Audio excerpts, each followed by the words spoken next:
Can you imagine marrying someone who constantly reminds you that you should be grateful they chose you? That was my life. My husband believed he was the prize, that I was lucky to even stand beside him.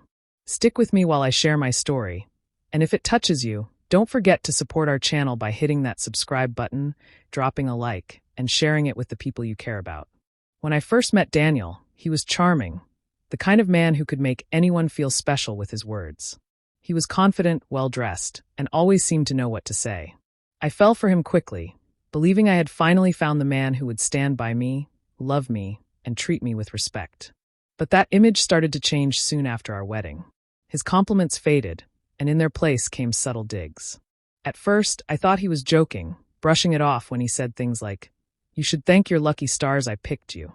But as time went on, those words became sharper, more deliberate, and impossible to ignore. It wasn't just once or twice, it became part of his daily routine. At family dinners, he would say in front of everyone, "Claire knows she got lucky. Not every man would have taken her." His friends would laugh, some awkwardly, but he seemed to enjoy every second of putting me down.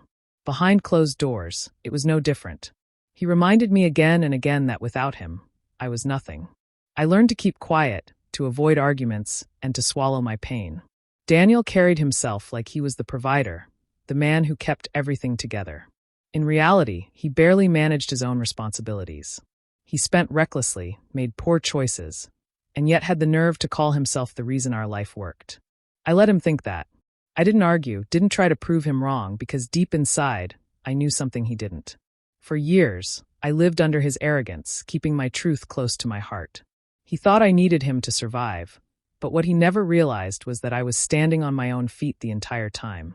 My patience wasn't weakness, even though he mistook it for that. It was me watching, waiting, and seeing his true colors show with every insult. I can't explain the weight of being told repeatedly that you're less, that you're unworthy, that someone else defines your value.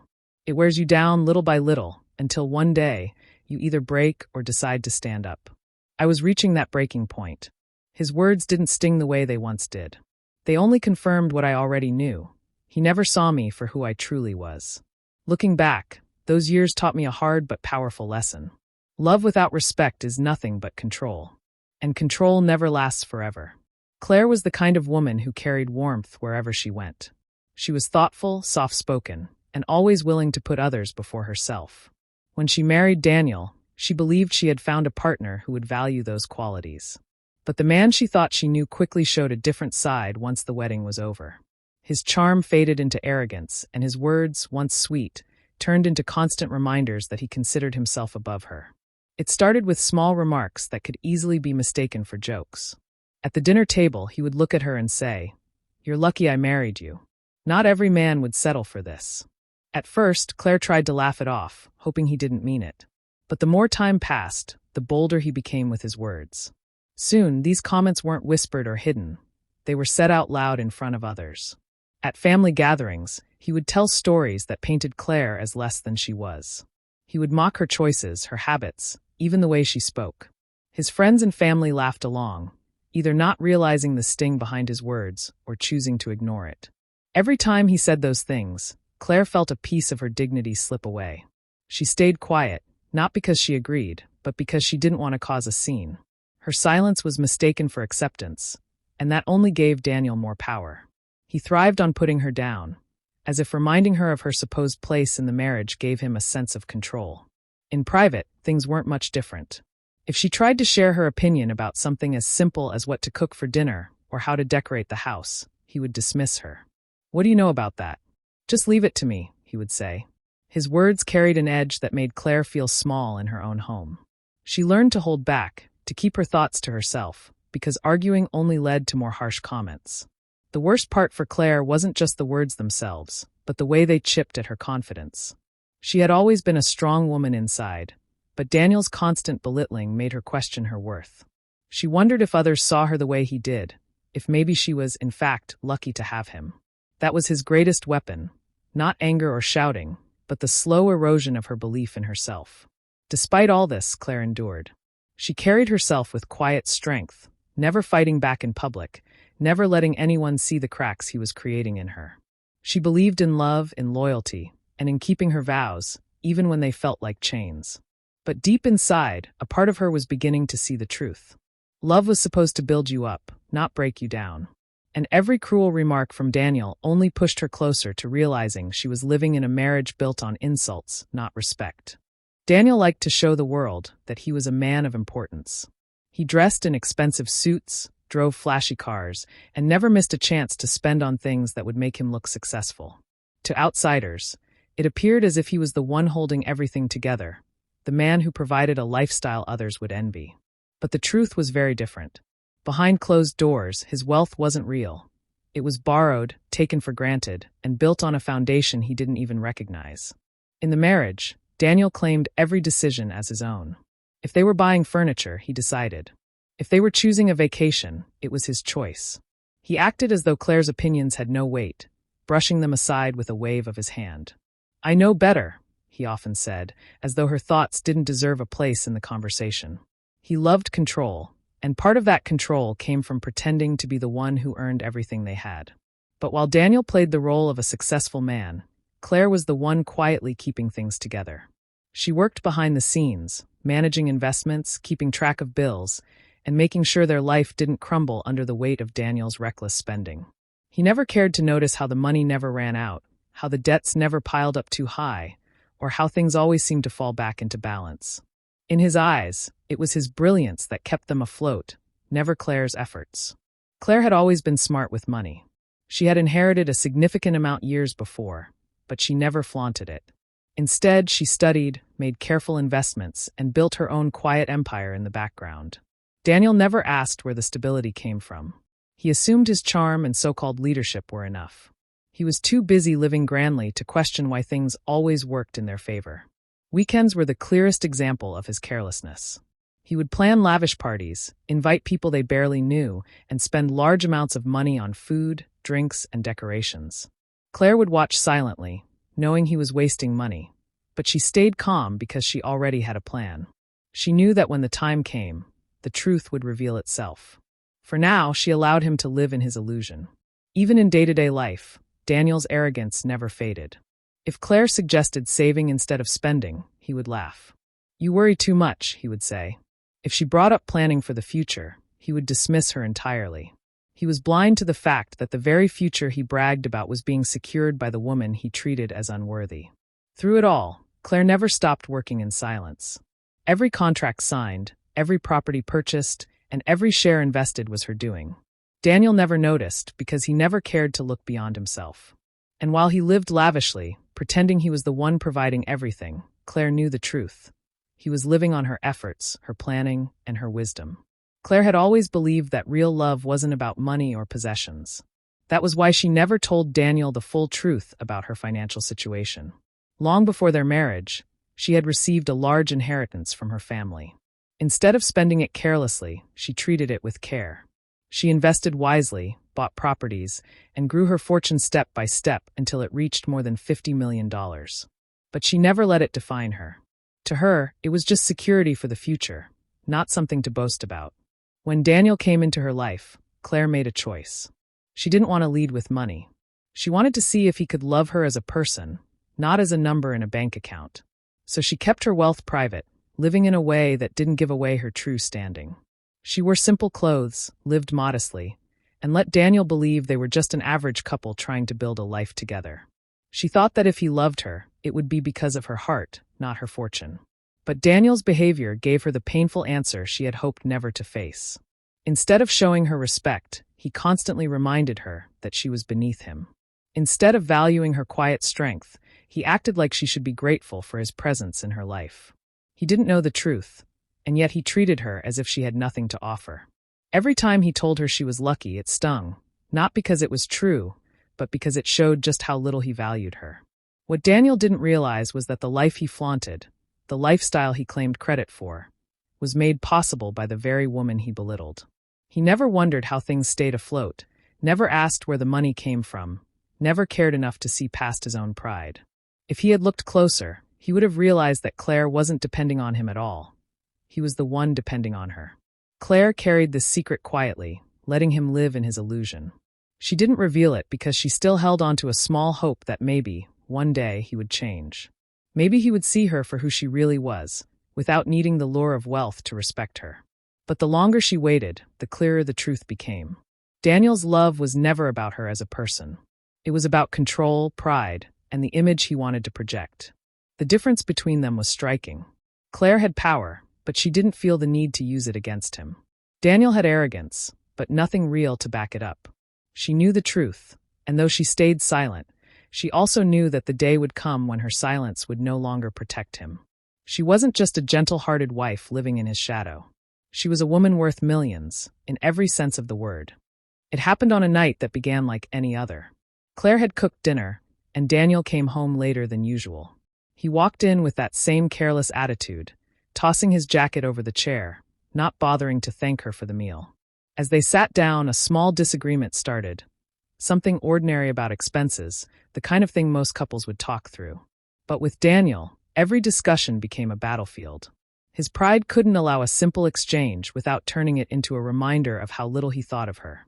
That night, his words cut deeper than ever before. He leaned back in his chair, looked at her with a cold smile, and said, "You're nothing without me. If I left tomorrow, you'd have no future." For a moment, Claire sat frozen. The words echoed in her head, each one pressing down on her like a heavy weight. She had heard many insults from him before, but this one was different. It wasn't just mocking, it was meant to crush her completely. Her heart ached, not because she believed him, but because it showed her exactly how little he valued her existence. For years, she had stayed quiet, thinking that patience was strength, that enduring would eventually prove her loyalty. But in that instant, she saw clearly that Daniel had never understood her silence. He hadn't seen it as strength.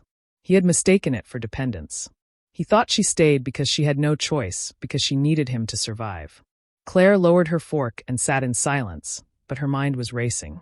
She thought of all the times he had belittled her in front of others, all the times he dismissed her opinions, all the times she swallowed her pride to keep peace. It wasn't because she couldn't live without him. It was because she believed in love, in marriage, in giving someone the chance to be better. But Daniel had shown her, time and again, that he had no interest in changing. His words tonight only confirmed what she had known deep down. He would never see her worth. That night became the turning point. Something inside her shifted. She didn't shout back or argue. She didn't try to defend herself. Instead, she grew quiet in a different way. Not the silence of endurance, but the silence of decision. In her heart, she knew she was done allowing him to speak to her like that. She had tolerated enough. As Daniel went on eating, unaware of the storm he had stirred, Claire felt a new strength rising in her. It wasn't anger, it was clarity.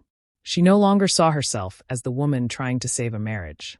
She saw herself as someone who deserved better, someone who had the power to walk away. His words, meant to break her, had only awakened the truth she had kept buried. She was not nothing. She had never needed him. And soon he was going to learn that for himself. From the outside, nothing seemed to change after that night. Daniel still carried himself with the same arrogance, speaking as though he was the one holding their life together. He had no idea that while he continued living in his illusion, Claire was quietly preparing for the moment when everything would shift. She didn't confront him right away, and she didn't let her anger take over. Instead, she chose patience, this time not as endurance, but as strategy. The first thing she did was contact a lawyer she trusted. She explained her situation carefully, laying out her assets, her inheritance, and the investments she had made over the years. The lawyer was surprised that Daniel knew so little about her financial strength, but Claire only gave a tired smile. That was how Daniel had always been, so consumed with himself that he never thought to ask questions. With professional guidance, Claire began to separate every part of her life from him. She made sure the properties were only in her name, the accounts fully secured, and every legal document prepared in a way that protected her wealth from his reach. She reviewed each detail, signing papers, updating records, and creating a wall between her fortune and the man who believed she had nothing. All the while, Daniel went on bragging. He would talk about buying a bigger house, about upgrading his car, about vacations he thought they could afford. He had no idea that the foundation of his grand lifestyle was no longer within his grasp. Claire listened quietly, nodding at times, but inside she felt a calm strength she hadn't felt in years. For once, she wasn't the woman being dismissed or belittled. She was the one holding the cards. At home, she carried herself as usual, never giving away her plans. If Daniel made a cutting remark, she let it slide, but this time it no longer wounded her. Instead, it reminded her why she was preparing so carefully. Each insult only confirmed that she was right to protect herself. She wasn't acting out of revenge alone. She was acting to reclaim her dignity, to finally stand where she belonged. The more she secured her future, the lighter she felt. It wasn't about the money, it was about control.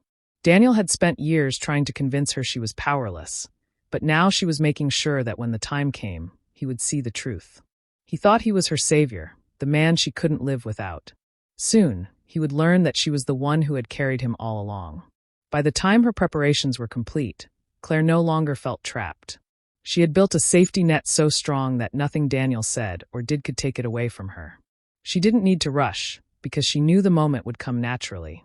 And when it did, Daniel would be forced to face the reality he had ignored for so long. The real power in their marriage had never belonged to him. It had always been hers. It happened on a quiet Sunday morning. Daniel was pacing around the living room, holding a real estate brochure in his hand. He had found a grand house on the edge of town. Huge pillars, wide lawns, and a driveway big enough to fit several cars. His eyes lit up as he spoke about it, bragging about how much better it would look for them, how people would finally see the success he believed he had built. "Claire, it's time we stop living small," he said, tossing the brochure on the table. "This house is too modest for us.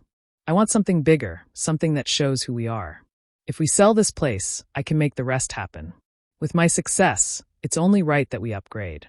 Claire sat quietly at first, letting him finish. He spoke with the same confidence he always had, blind to the fact that he was living in an illusion. She watched him carefully, her heart steady. For so long she had listened to him belittle her, dismiss her, and act as if he was the one carrying them forward. But this time, she didn't let it slide. This was the moment she had been waiting for. She leaned forward, her voice calm but firm. "Daniel," she said, "do you really believe all of this is because of you?" He laughed, as if the question was absurd. "Of course. Who else would it be? Without me, we'd still be in some rundown apartment. You should be grateful I know how to dream bigger." Claire looked at him, her patience gone. She had kept the truth hidden for years, but she wasn't afraid anymore. "Daniel," she said slowly, "I could buy this entire neighborhood in cash. Every house, every street, every yard, you name it. I am worth more than you could ever imagine." For the first time, Daniel didn't have a reply ready. His mouth opened, but no words came out. The color drained from his face, his arrogance melting into shock. He stared at her as if she had spoken a foreign language, struggling to process what he had just heard. Claire didn't gloat. She didn't raise her voice. She simply sat there, composed, while the truth settled between them like a weight too heavy to ignore. "Everything you think you've built," she continued, "has been standing on my shoulders. While you bragged, while you spent, while you dismissed me, I was the one making sure we never fell apart." Daniel's pride crumbled in that moment. The man who always had the last word suddenly had nothing to say. His eyes darted around the room, as if searching for proof that she was bluffing, but he found none. Deep down, he knew she was telling the truth. That moment marked the end of his illusions. He had always believed he was the prize, but now he saw the reality. He was just a man who had mistaken her silence for weakness, never realizing he had been living under her strength all along. The silence after Claire's words felt heavier than anything Daniel had ever experienced. For years, he had carried himself like the one in control, but in an instant, that power slipped from his hands. His face was pale, his confidence gone, and his voice shook as he finally spoke. "Claire, I didn't mean all those things I said," he stammered. "You know me, I joke too much. I was just trying to push you, to make you stronger. That's all." But Claire didn't respond. She sat there calmly, her eyes steady, watching him struggle. The man who once towered over her with arrogance now looked small, almost fragile. He began pacing the room, his voice rising in desperation. "We can fix this," he insisted. "You and me, we can start over. Forget all the fights, forget the words. I'll change. I swear I'll change." For the first time in their marriage, Daniel was begging. He reached for her hand, his eyes wide with panic, but Claire gently pulled away. She had heard enough apologies over the years, but they had always been empty. Promises of change that never came. Words spoken to smooth over wounds he had no intention of healing. She wasn't fooled anymore. Daniel's mind raced, searching for something, anything, that might convince her. "Think of what people will say," he pleaded. "We've built a life together. We can't just throw it away." I love you, Claire. I really do. I've always loved you. But Claire could hear the fear behind his words. It wasn't love driving him. It was the realization that he had lost control. For so long, he had believed she depended on him. Now, he knew he had been the one depending on her, and the thought terrified him. He tried a softer tone, his voice trembling. I was wrong. I see that now. You're amazing, stronger than I ever gave you credit for. Please don't walk away from us. Don't walk away from me. Claire finally spoke, her voice quiet but firm. Daniel, I didn't need you to tell me I'm strong. I've known it all along. What I needed was respect, kindness, and love. You gave me none of that. His eyes filled with panic as he realized she wasn't moved by his words. For the first time, he truly saw her, not as the woman lucky to have him, but as the powerful, independent person she had always been. And that sight broke him. He dropped to his knees, holding his head in his hands. Please, Claire, don't leave me. I can't do this without you. But Claire's face didn't soften. She had listened to his apologies too many times before.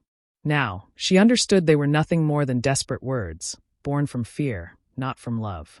And as much as Daniel begged, Claire knew her heart was no longer bound to him. She wasn't swayed. His desperation only showed her how right she had been to take her power back. Claire had reached the point where there was no turning back.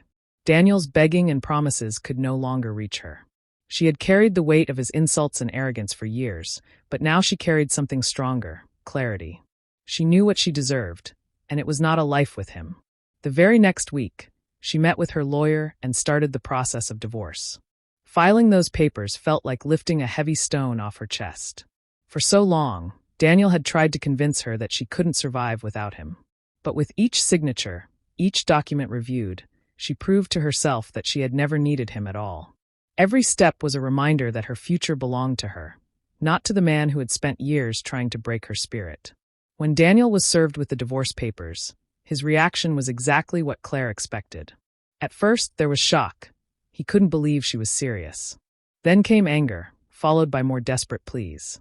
He tried to talk her out of it, claiming they could fix things. But Claire stood firm. The years of being belittled had hardened her resolve. She didn't raise her voice, didn't argue. She simply said, "It's over," and meant it. As the divorce moved forward, the truth of their life became clear. Daniel, who had always boasted about being the reason for their success, had nothing to his name. He had no savings, no investments, nothing built on his own efforts. He walked away with nothing but the realization that the lifestyle he flaunted was never his to begin with. The man who thought he was the prize was left empty-handed. For Claire, the end of the marriage wasn't about money. It was about freedom. For the first time in years, she could breathe without the weight of his voice in her ear, telling her she was less than she was. She could walk through her own home and feel peace instead of tension. She could wake up in the morning and know that the day ahead belonged only to her. She regained her dignity piece by piece. The cruel words that once echoed in her mind no longer had power over her. Instead, they became reminders of how far she had come, of how strong she truly was. She had wealth beyond measure, but her greatest treasure was rediscovering her self-worth. Claire didn't look back with regret. She had given everything she could to that marriage, and in the end, she chose herself. She chose respect, peace, and a life free from control. The divorce was not just an ending, it was a new beginning. And as she walked forward, she did so with her head high, knowing that she had finally taken back what was hers all along, her freedom. Claire's life after the divorce was nothing short of peaceful. She no longer had to carry the burden of someone else's pride or feel small under constant insults. Each morning felt lighter, each decision truly her own. She began to focus on the things that mattered, her happiness, her work, and the quiet strength she had discovered in herself. Without Daniel's shadow hovering over her, she blossomed in ways she never thought possible. Her wealth remained untouched, but it was never just about the money. What mattered most was the sense of freedom that came with knowing she didn't owe her life to anyone else. For years, Daniel had made her feel like she was surviving because of him, when in truth, she had always been more capable and more valuable than he ever realized. Now that truth was undeniable, and Claire carried it with dignity rather than pride. Friends and family noticed the change in her. Where she once sat quietly at gatherings, letting Daniel speak over her, she now held her head high, her voice steady and full of confidence. She didn't need to explain what had happened. Her calm presence told its own story. People admired her strength, not because of the money she had, but because she had walked away from a life that diminished her and stepped into one that honored her worth. Meanwhile, Daniel's life went in the opposite direction. The man who once bragged about being the prize was now left with nothing but regret. He tried to save face by telling others he had lost the best woman he ever had, but deep down, he knew it was his arrogance that cost him everything. His apologies and excuses no longer mattered. He had pushed away the very person who stood by him, and there was no way back. Claire's revenge was never about making Daniel suffer. She didn't waste her energy on bitterness or anger. Instead, she focused on living well, showing him and the world that she had never needed him to begin with. That was her greatest victory, not a loud display, but a quiet and undeniable truth. Her happiness, her peace, and her freedom became the proof that she had won. As time passed, she no longer thought of Daniel with pain. He became just a lesson, a chapter in her life that taught her never to let anyone make her feel less than she was. She learned that love without respect is empty, and that silence in the face of humiliation is not strength, but a signal to act. When she finally chose herself, she discovered that self-respect was the most valuable wealth she could ever own. Claire thrived not because of what she had lost, but because of what she had gained: a renewed sense of self, a life free of control, and the knowledge that her worth had never depended on someone else's opinion. Her story was not one of defeat, but of triumph, a quiet reminder that true strength lies in walking away and choosing freedom over chains.